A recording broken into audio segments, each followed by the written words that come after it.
Hi, Paul Zach here. I want to give you a couple of thoughts on the presidential election. I'm not going to tell you which candidate to vote for, but I am going to tell you about why trust is such an interesting issue in this election. So we have candidates who don't have a lot of executive experience, who are both running for, in one case, president and vice president, and trust comes up all the time as an issue. And that makes sense. We're sending these people to Washington to do our business, and we really don't know if, on a day-to-day basis, if they're taking our own goals into account when they set policy. So why does this matter? My lab showed a number of years ago that human beings release a hormone called oxytocin in the brain when someone trusts them.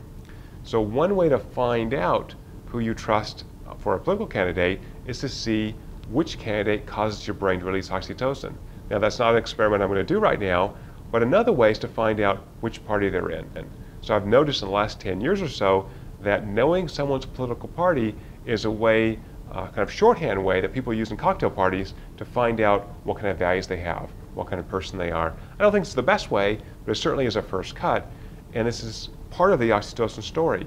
We tend to like people in our own social group, our own political group. And so we release more oxytocin, presumably, when someone's in an in-group versus an out-group. So by revealing your political party at a cocktail party, you're essentially signaling to them which group you're in.